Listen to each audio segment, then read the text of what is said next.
and welcome to this first session, Sensing and Data Intelligence. I would like to invite, first of all, our two keynote speakers, Professor Sousa, Professor Fountas, to the stage when they are setting the microphone. Well, it's an honor for me to chair this session. I have to say that I love this artificial intelligence. I feel so important now with this description about me. So, okay. Our team today, we are talking about how we are moved from raw data to agronomic information. As we know, we have thousands of sensors in our crops. We can say they are like our eyes in the modern farms. But it's also true that without any brain to analyze and to be able to change from data to information, these sensors are useless. So we are going to talk about how we are building this digital brain to have agronomic information to take decisions. So before we begin, we briefly introduce how we are going to manage the session. First of all, we are going to have two keynote speakers. After that, we have a session dedicated to question and answer, where you can engage with our two keynote speakers. After that, we will move to our 3 oral presentation, where again we have a session of question and debate. We have to be on time, so be accurate, please. And to start, it's my pleasure to introduce our first keynote speaker, Professor Spyros Fountas from University of Athens. Professor Fountas is professor and dean in the School of Environment and Agriculture Engineering, Agriculture University of Athens, Greece, with an international background so profound. Also, his current roles as editor-in-chief in the journal Smart Agriculture Technology. He has been involved also in computer and electronics in agriculture. So I can say he's leading voice in this field. So please join me in welcoming Professor Fountas for his talk, AI for Crop Status. Professor, the floor is yours. Thank you. Okay, hello everyone. First of all, buenos días and muchas gracias por la invitación, especially to Carlos, Rosa, Adolfo, and Pablo.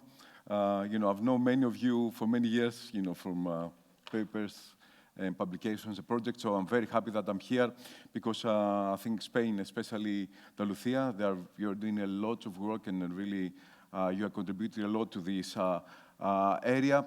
So I'm going to it's a short time, so I'm going to say a little bit what my group is doing about in relation to AI from different applications within crop production.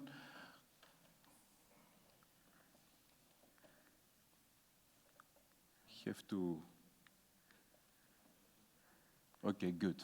Okay, because that's the first talk I wanted to say how AI actually started within agriculture. So it's not really far away. So we started the first applications in 2010, that we had some of the first methods like support vector machines and other, let's say, simpler models to be used.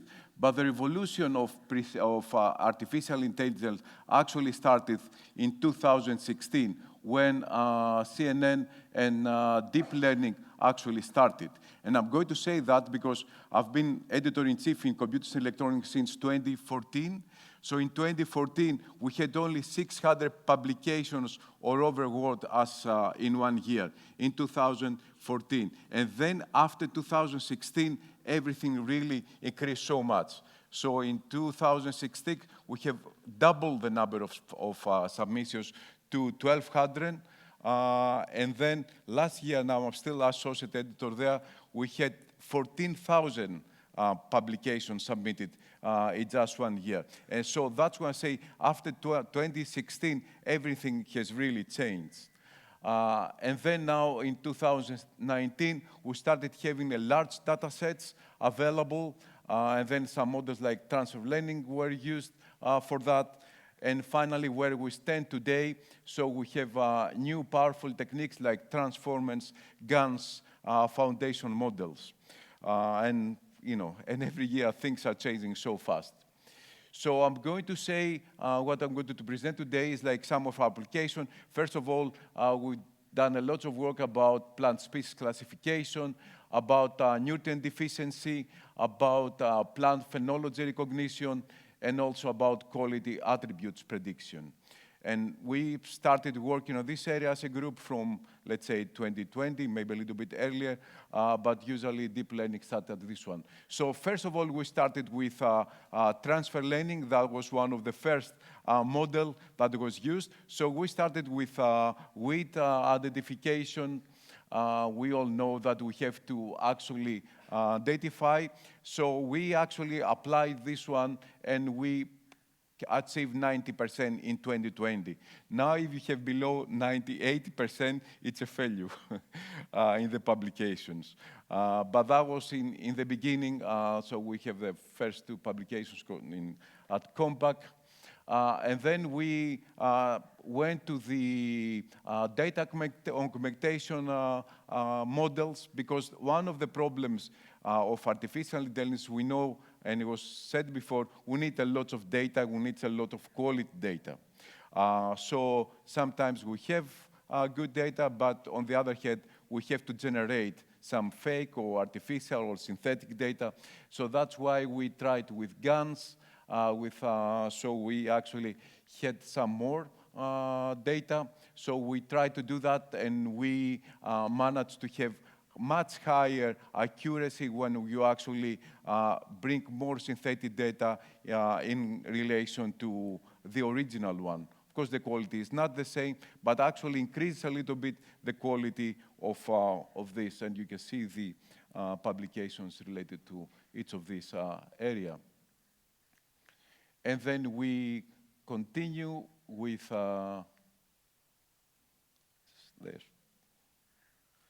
the pointer needs a little bit of time. I have to point over there. Yeah, okay.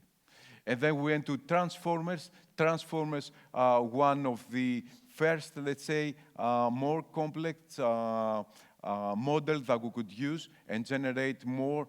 We generalize the model so we can actually predict things that actually can be applicable to more cases.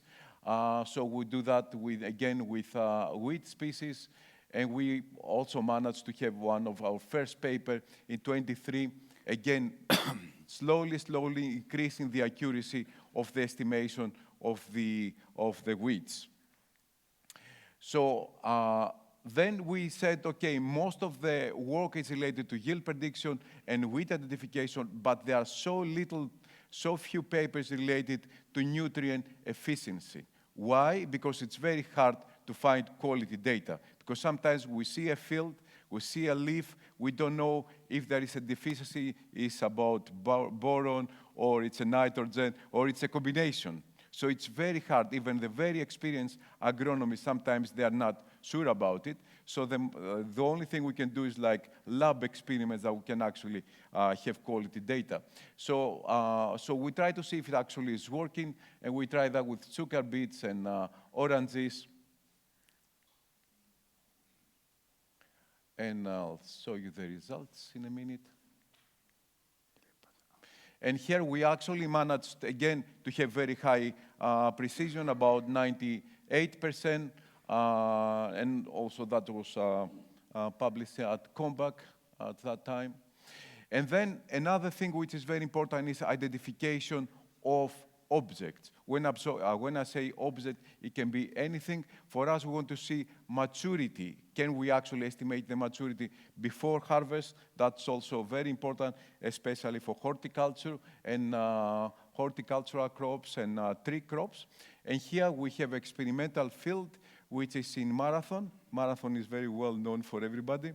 So it's still a city, so it's not only from the mythology. From the distance, many people know the distance, 42 kilometers and some meters from the center of Athens. So we're going to this field every week with the car. not running. So there is one actually we call offending marathon running once a year. So we're going every year, flying the drone for every week, and we wanted to estimate the maturity of, here was about broccoli. So we actually managed to have the broccoli heads and managed to have the accuracy and the prediction, and we actually say to the grower when it was the right time to harvest each parcel based on the maturity of the heads.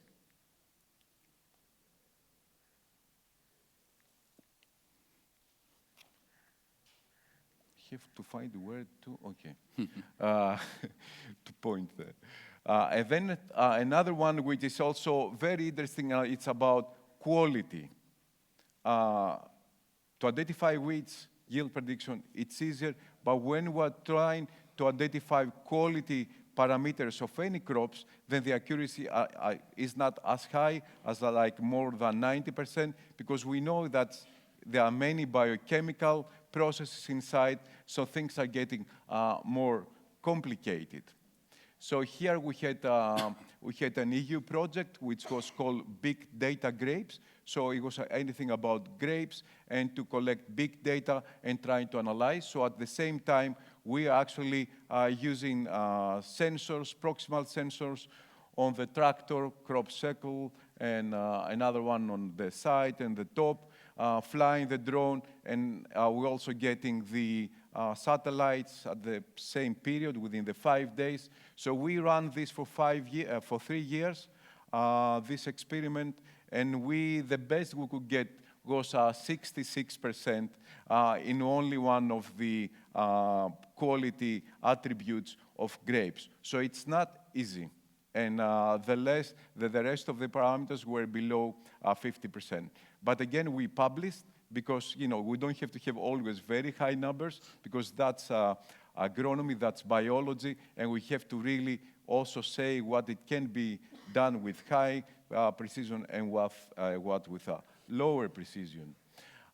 Then we continue also with processing tomato, which is, some people say it's an arable crop. Some people say it's a horticultural crops. It's a horticultural crops when it's in greenhouses, but outside is closer to potatoes. But again, potatoes, people say it's a horticulture or arable. So there is a discussion for many years everywhere. So we are doing that for processing tomatoes because it's very important to find yield prediction before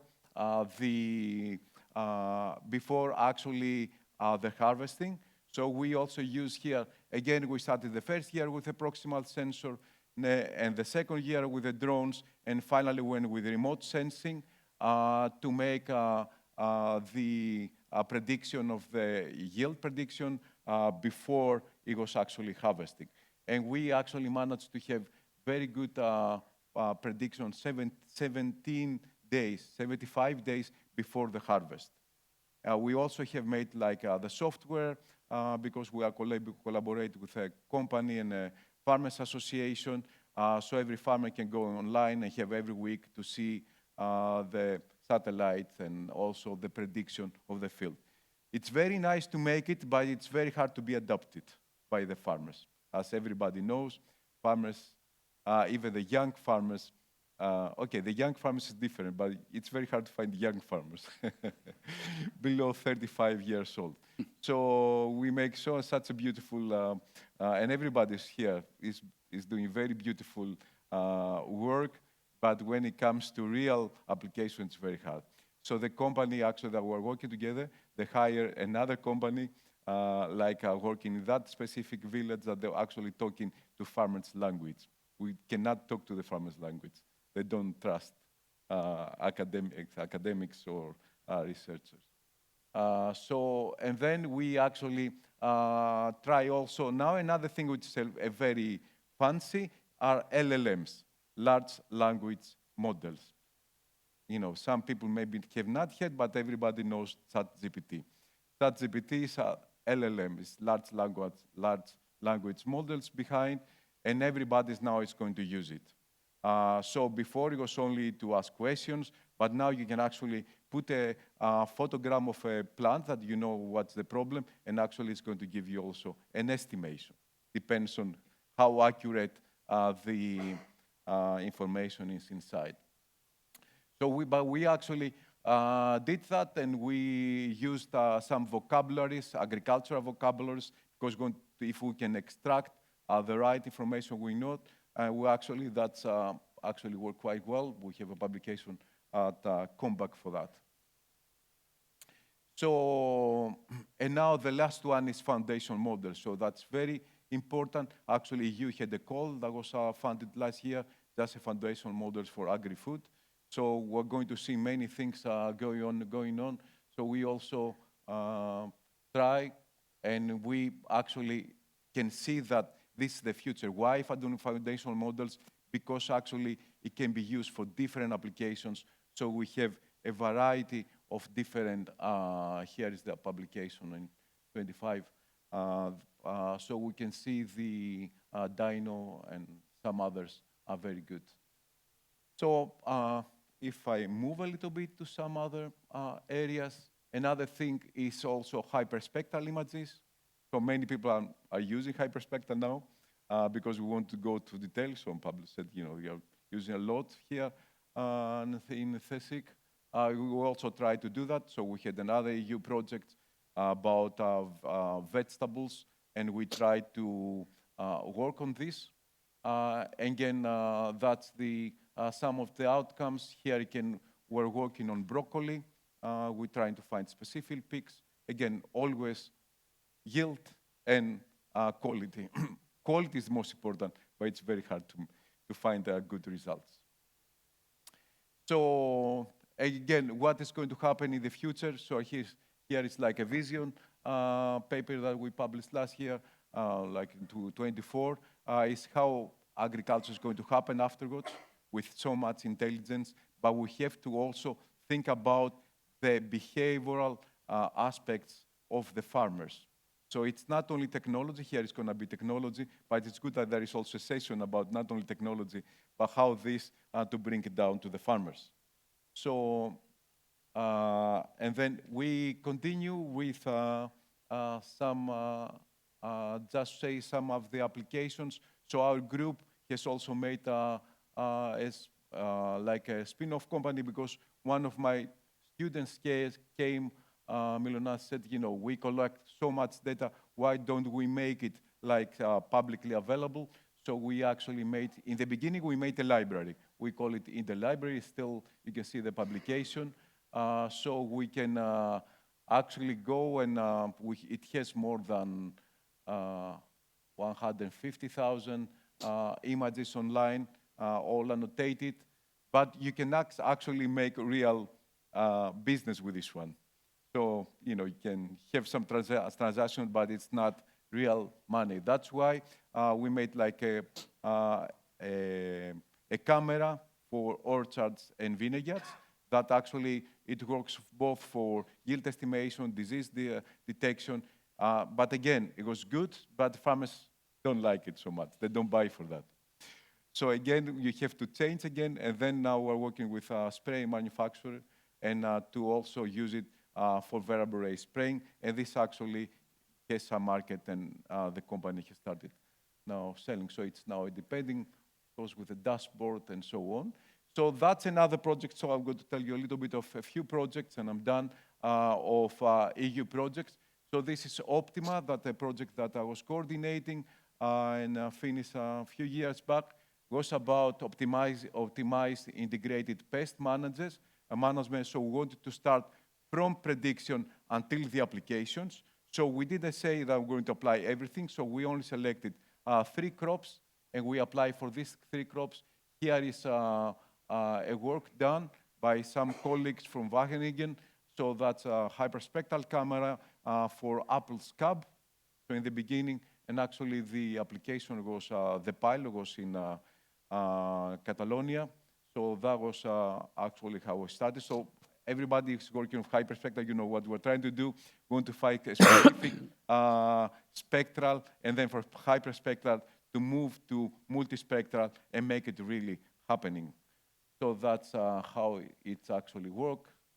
And we then, our group then made this Optima box. So we put all technologies inside, and then we managed to give you see here the sprayers Caffini, that's Paul Balsario from Unito in Spain. So we managed to do that to transfer it to real applications. That was one of the prizes it got. So that was in apples, in grapes and carrots. And the results actually was quite high and quite good. So here you see all together, that's the Kubota, that was one of the sprayers. So we managed to get 50% reduction of pesticides just using technologies, because that's the Green Deal everybody says, how we're going to do. People are afraid that they won't, how we're going to do that in practice. But with technology, we can actually achieve that. Prediction models, AI, and precision spraying. So, and here you can see how it was working in the field. And here you can see another robot in the lab we have, which is here we're working with an olfaction camera. So that means like electronic nose. This is for mycotoxin in corn. So we actually artificially, we train the system in the lab and then went out to the field, did spot spraying. Agri-Food was the project. Again, I want to say that it works very well in the lab, but outside still is not working because still there is a lot of other volatiles. Yes? 2 more minutes for 2 projects to go to say, and I'm done. So one project now, another project that I'm coordinating was called Kairos, is going to finish by the June this year. It's 4 years project. So here it's quite interesting because we actually applied drones for all different 5 applications in crop production, in livestock, also in rural logistics, in biodiversity.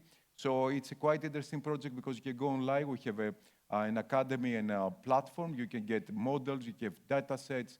You can also see the marketplace, what is out there. And then another project that is finishing, just finished last month, end of February, was about robotic spraying. It was interesting because we won a project in Cluster 4. Cluster 4 is about robotics and information technology. So a small university like Agricultural University of Athens, we went to this giant for all the big engineering school, but we won the project because we had very good impact, very high impact, because reducing spraying pesticides is very important. So here we are using digital twins, artificial intelligence, of course prediction, and also the precision spraying. So for this one, I'm going to finish saying that agricultural technology can be an utopia, meaning we have a novel, complex cropping system, environmentally friendly, individual plant treatment. But on the other hand, we really have to be careful because it's going to be a dystopia, because what we are doing, because we're going to be cost efficient, we forget about biodiversity and monocropping and loss of biodiversity. Biodiversity is very important, so it's not only about money, but we have also to think very much about the environment. For this one, I would like to thank you very much for listening to me. Thank you. Good luck.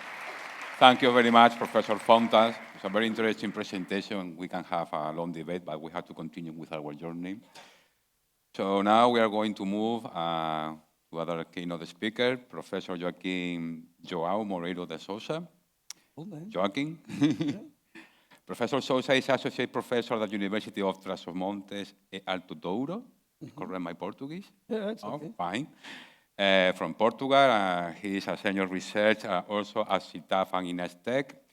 He leads the PRINCE Lab, Remote Sensing and GEOI for Precision Agriculture and Forestry, where he develops multi-sensor data intelligence, combining IoT, UAV, Earth observation, GPR, and also AI-based data fusion, forest optimization, irrigation, soil health, and crop monitoring. Okay, his talk is titled From Sensing to Sense Making. A very nice title, Joaquim. You're welcome, Professor. The floor is yours. Muchas gracias. Poderia ser esta apresentação em portunhol, mas irei cambiar para inglês, para que todos possam compreendê-la. How is this working? Okay, finally.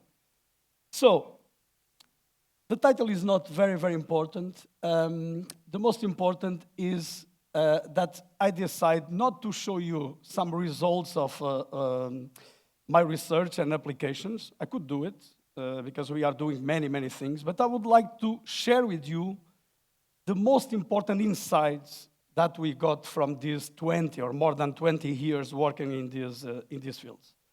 And I decided to tell you a story in 9 acts or chapters, okay? I hope that, I don't have time, so great. 20 minutes. I hope that I can do it in 20 minutes. If not, we can discuss during a coffee break. So, like any good story, like any good book, we have always, let's say, a preamble, so a motivation. In this case, the motivation was very well introduced by our AI presenter, and we can summarize it that we are facing a huge challenge. Why? Because we have more and more people to feed, we have less water available, and at the same time, we also have less land. So this is a very complex equation to solve, because we need to produce more with less. So the only way to do that is technology. I really believe that technology is the only way that we have to solve this very complex problem. So, and here, each petal of this flower represents one technology that can be used, and nowadays is being used in agriculture. Because I don't know if you're aware, but agriculture is maybe one of the best and one of the major technological sensor in the world. Okay, everything that we are developing from the technological point of view are being used in agriculture. And we really need to use this to improve the way we are producing and we are dealing our lands. So, when we talk about AI, we always think about data. We need a huge amount of data, and this is true. But this is not a problem anymore, because we have a lot of sensors, a lot of equipments that can bring you as much of data as you want. IoT, UEV, satellites, and so on. So the problem is we have data, we have more or less a way to process them, but we are not, at least today, able to convert that huge amount of data into knowledgement. And this is all about knowledgement. If we don't have the means to convert data into knowledgement, so there is not much that we can do. This is a big, big challenge. And I really like this picture. This is not mine, but I really like it because it represents the past, the present, and the future. And you know, until, let's say, 20 years ago, and 20 years is nothing, let's say we still use some technology in machinery, like GPS, to go to specific spots and to apply and pulverize, apply the treatments, etc. Nowadays, we have everything that we need to collect data again, okay? But these farmers still in the gray and color. So half is gray, black and white, and the other half is in a color, which represents that, okay, we can get a lot of data. But how can I handle all this data? And how can I convert this in useful information, knowledgement? And this is the jump that everyone tries to do, okay, to the near future.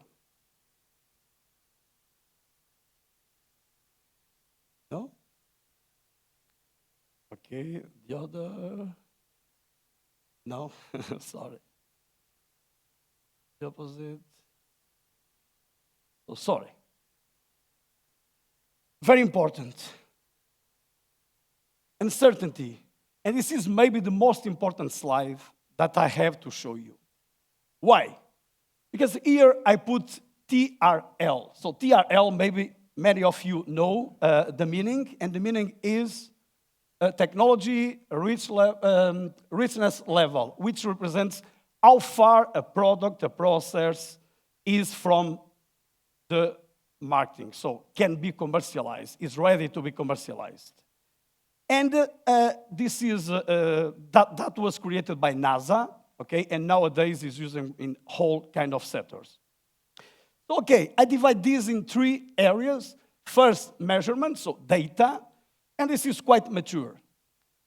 TRL between 7 and 9 depends on the sensors that we are using, but as I was saying, we have IoT, we have drones, we have satellites, so we have many, many ways to measure, to get data. This is solved, I guess. One of the major problems is here. Okay, everyone is using AI, but AI can be used as a black box. And be careful if you do that, because you can kill your business. I mean, if we put all the data inside the model, I am sure that you will get results. And sometimes the accuracy is huge, 95%, 99%. But is that really representing what you have in the field, for instance? Be careful. And for that, we need validation and we need uncertainty control. If we don't do that, believe me, you go to the farmer, as Spyros was saying, farmers, they don't like this kind of approaches. And that's why when I start, like 25 years ago, I thought that I could change the world, like anyone during, let's say, when we are young. And then I decided, well, we can do great things with these technologies.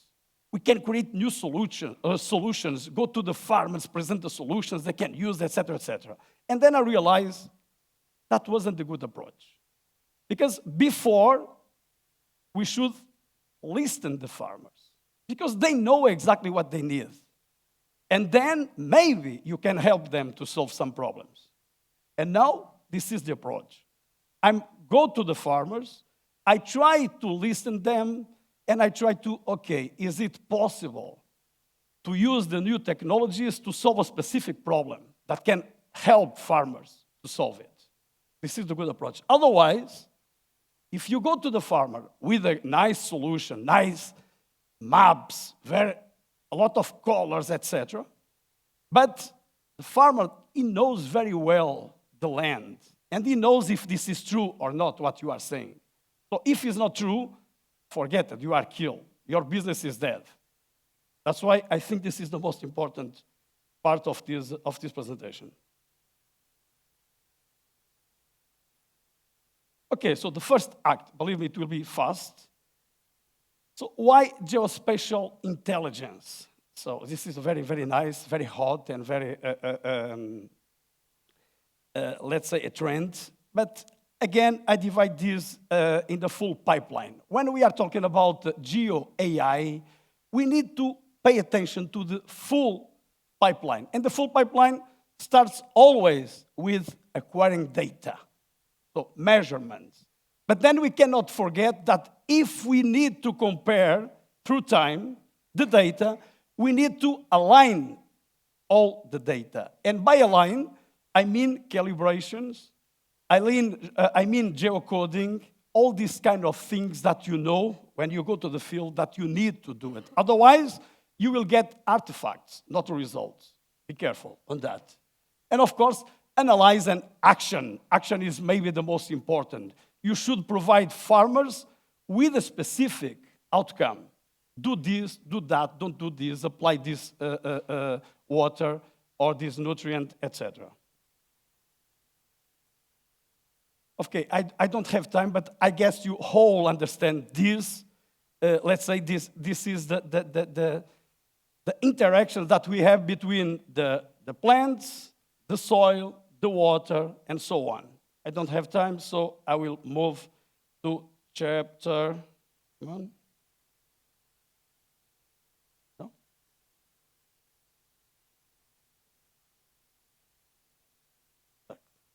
Okay, so this is Act 2. And here in this slide, what we can see? We can see that we have IoT, and with IoT, and this is something important that I would like to share with you. We cannot decide not to use this kind of equipment. Because now, okay, we have satellites, we have drones, so why should we put sensors directly in the field? Because we need temporal calibration. And this is very important. We only need few points in the fields, but they are acquiring through time the data that you need for calibration. So this is very important. Then we have the special component that can be obtained by drones and satellites, of course. And finally, if you need to look at the causes, not only at the symptoms, we need a geophysical device, like a GPR, for instance, to look at the soil. So the temporal. And this is the first example that I will show from our group. We start working in IoT like 30 years ago. Not me, but my colleagues in my group, they start to develop low-cost equipment that can be deployed in the parcels to get many, many parameters, of course. I suppose you all know this kind of equipment. And this is one example. In one parcel, this is the Palácio de Mateus. So maybe you know the wine. Mateus Rosé is very famous worldwide. So it's produced here in this vineyard. And they are working with us to try to develop low-cost equipment to control, in this case, irrigation. And we were able to save 30% of water applying in this case. Come on. Is that delay? No? Okay. And even more important and interesting, that we are exporting this equipment. In this case, we have people in Morocco that are using this, I mean, for real. In this case, we can see a professor and some students, but here we can see some producers, some farmers that are already implementing this. And believe me, if you can convince the farmer, showing them that the results you are getting can help him somehow, it depends on what, but saving water, saving some pesticides, improve the way they are producing, quality, etc., they will adopt this kind of technology.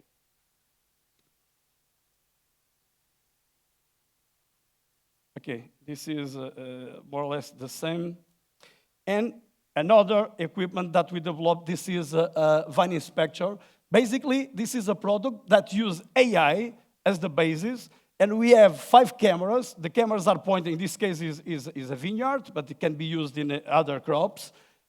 Cameras is pointing to different directions, and we can measure, automatically measure the new shoots. And when the shoot reaches 10 centimeters, and combined with temperature and humidity, reaches a value, so an automatic alert will be sent to the farmers. They should pulverize. Otherwise, they could be subject to specific disease. So this is automatically, this is adapter is running. The same equipment has also a trap like this. So the trap, again, AI-based technology that we can identify and count specific bugs. And if the bug that is responsible for transmitting the specific disease is detected in the right amount, so again, an alert will be sent to the farmer to pulverize. So Act 4, we all know that, okay, this is only a short video. You all know that, okay, we can use, this is a hyperspectral sensor. We have a thermal, we have LiDAR, we have all kinds of sensors to get this kind of data. So we also have many, many drones. This is some examples of our fleet. And the question is, why do you need this number of drones? Of course, because they are all different. The sensors they can carry are different, and also flexibility is different. Sometimes we need to cover a huge area, a huge land. Other times we need a very, very small area. And also, flexibility is very important in the Douro region. I am from Vila Real. Vila Real is in the heart of the Porto wine region, so the Douro Valley. And we don't have land space to land a drone like an airplane. So the sensors again. And this is a good example to show you what we can do using drones. This is a zoning example, but also, come on, comparing drones and satellites. Because, okay, Spyros show us an example where you are flying every week, etc. Okay, sometimes it's important. But in our case, for instance, a vineyard, we don't need to fly every week.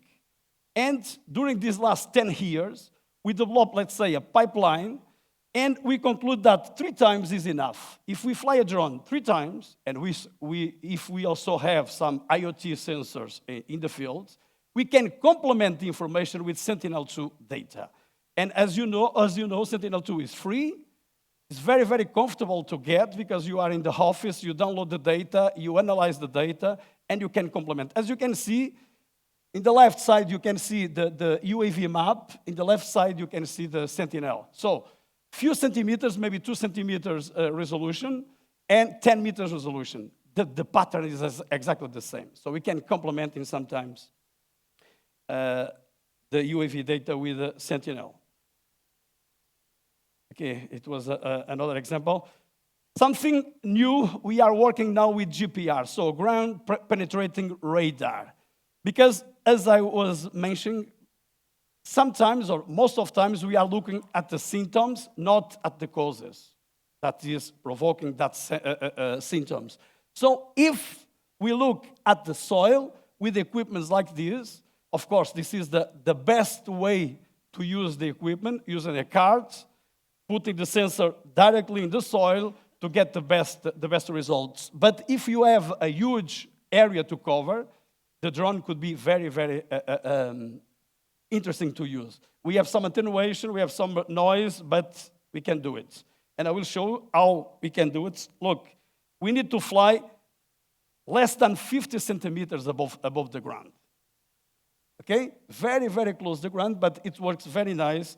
And this is one example, things that we can get. I don't have time to explain to you in detail, but basically we can match, let's say, what we can see in the crops with the quality of the soil. So data fusion, of course, this is very important. If we have different sensors, we should somehow integrate all this kind of data. In this example, this is one example that we are trying to develop, let's say, a pipeline to, let's say, to estimate soil moisture using satellite data, in this case, SAR data, Sentinel-1. We have some sensors in the field, and we are comparing and using AI to predict all these. Oops, now it was fast. Okay, so the final results, we also have, we already have models that can reach, let's say, 70% accuracy, which is great for this first attempt. But the most important is this. How can we integrate everything that we are collecting in, let's say, actionable solution? And this is our platform. This is MySense platform that you can go in internet, mysense.utah.pt, and you can see how it works. Basically, it doesn't matter the type of data that you have. You can upload the data, okay? And we already have 15 services working. It could be for identify, let's say, grape varieties. Using a smartphone, you can upload the picture. It could be for irrigation, could be for disease, etc., etc. And now, I know I'm just finished the time, just 2 minutes. And now, to show you what we are doing. Basically, we are doing this MAS concept. So MAS concept is model as a service. So basically, we are preparing like a pipeline that you should submit the data that you have, and the model, depending on what you are interested in, the model is able to, okay, this is just for phenological prediction. We have models for irrigation, decision support. We have models to, come on. Okay, I guess this is not, okay. Yeah, I understand you now, Spyros. Yeah. No? Okay. So digital twins, of course, with all this kind of information, we can do and develop digital twins that represents exactly what we have in the fields. The DM is there, the size of the vineyard is there, of the plant is there, and also the actions that we can implement before doing the same in reality. This is another project. And just to finish, this is something, okay, I have some ideas that summarize everything that I mentioned here. I would like to finalize with this point number 7, which is that we should, because I'm a teacher, I'm a professor, but I think that we should somehow think how to change the way we are teaching our students. Because, okay, this is a very, very attractive field, as you can see. We are using high-tech tools. Very, very attractive.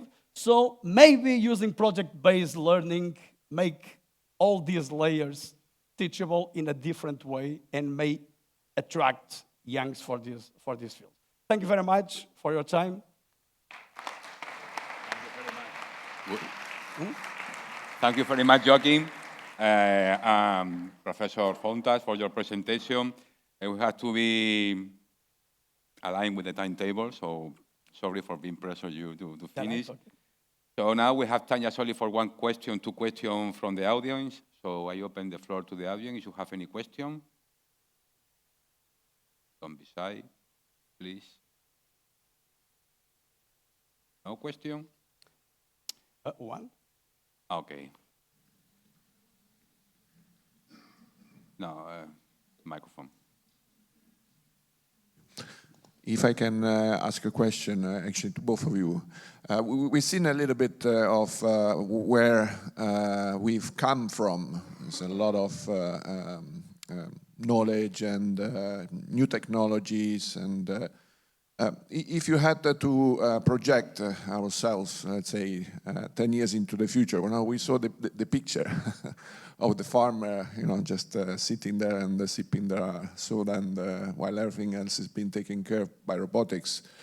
But if you were to be a little bit more realistic, where would you say it's the role of the farmers of the future between, indeed, time in the field and time in front of a computer or in front of any type of devices? And what type of technology enablers we would still need to work on in order to get to that vision?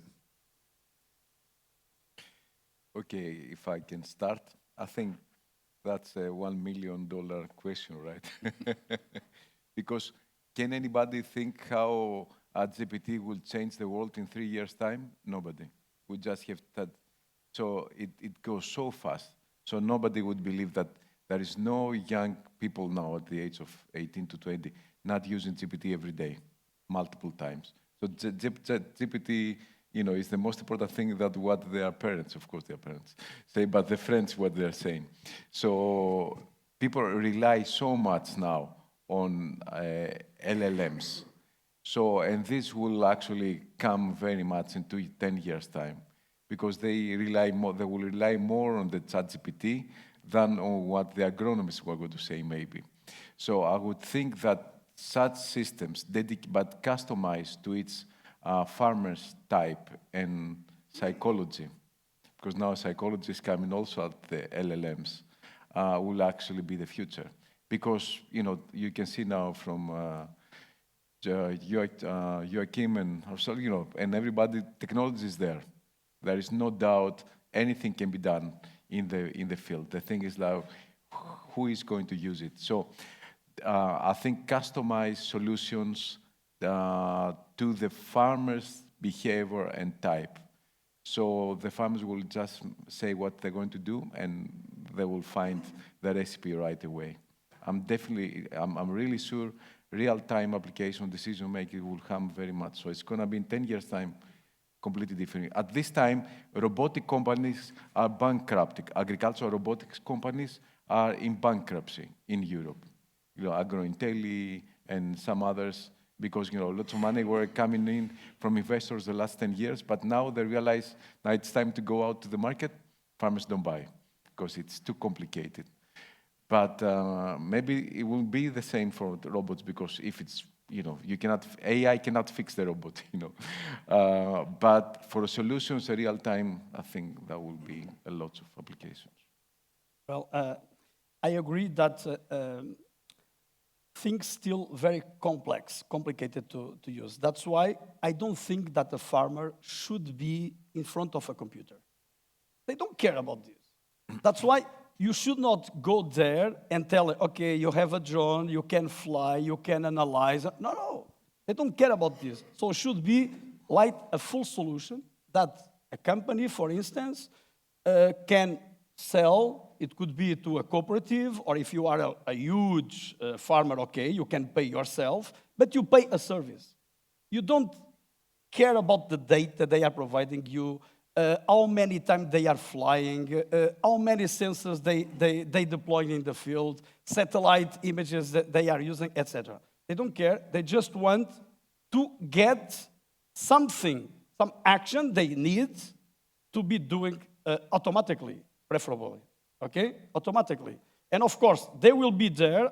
I think that the farmer roles in the future, near future, will be okay. It will be there just to control if everything is going correctly and if everything is working or not. Otherwise, no one will buy a solution that they need to take a lot of training, time, and courses to analyze data, etc. Forget it. They just want a solution. Okay, I want to, for irrigation, for instance, I don't care. If I don't want to push some buttons, I don't want to analyze data. No, the system is fully autonomous to apply the amount of water they need each day. That's what I defend. And I guess it's doable. Okay, thank you very much. Okay, just only one question more, please.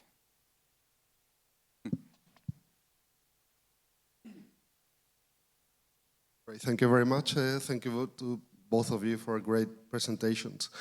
I think that if we look back in the past 10, 20 years, I feel that one of the key successes in sensing technologies, including remote sensing and all sorts of different sensors, it's been on using the sensors to help us understand better the processes and to get more knowledge and more scientific basis, improving algorithms that had the physics behind and had the mechanistic processes behind. I think that has been the main improvement. And in the past 20 years, I think that because of that, we have learned a lot about physiology, agronomy, and how to make decisions in the best way. The integration of AI and the new methods that we are now seeing are probably going in the, I wouldn't say the other direction, but the risk is that we stop thinking. And the risk is that we stop looking at the physical basis and the physiology and the agronomy and all the things that were successful in the past. So let's talk a bit or discuss a bit about such risk, because I feel it's very important to understand well how to use the algorithms and how to use the new methods in a proper way so we don't go backwards. and we go in the right direction trying to improve what we have, doing things maybe faster, obviously, better, optimized, and whatever we want, but without forgetting the rationale behind and the physics and the physiology that we have been learning in the past several years. Any comments about that risk? Because for me, it's very critical. Yes. Thank you. Yes. Thank you for allowing me to complement my presentation, because that was something that I would like to discuss. Well, I agree with you. When we use black boxes, like ChatGPT and so on, of course, you will lose all the control, and you are not learning, okay? Because you are putting some data, asking some questions, and we are getting some answers. That's why explainable AI is crucial, and certainty is crucial. That's why the European Union now is putting a lot of money in this subject. Not only artificial intelligence, because this is a black box, so you have no control. We need to pay attention to physics, to agronomy, to all these areas that are essential, crucial to understand the crops. That's why explainable AI allows you to interpret the results. Okay, this is what I get, but why? What is the parameter? What is the variable that is the main let's say, interest for this, or the most contribution for this result? And like this, you can match the results with physics and agronomy, and it makes sense. Otherwise, you cannot control. So this is very, very important, what you are saying. Yes. Yeah, and just very quickly to add to what Pablo just asked, I think it's very important now, because we're in agriculture, that we actually have to have in all agricultural departments AI courses to learn what models are available. Because, you know, agriculture usual education is not keeping up the pace. So I think all students, agriculture graduates, should have very, very strong digital skills. But not only digital skills, but they have to learn one programming language. They have to learn about AI models, just to understand when they are checking on the different models or the different programs, what is behind. This way, they will make it more sure about what they are finding, talk about risk mitigation. Otherwise, you know, it's going to be very dangerous, as you say. And of course, people will think less. But not only in agriculture, everywhere. We all know that. Okay, thank you very much, Professor Fountas and Professor Sousa. We don't have more time, but we continue the debate in the coffee break. So Sure. it has been a pleasure having you here. Thank you. Let's then final round of applause. And we move quickly to our oral presentation. Important, the image. We don't have a photograph. Okay.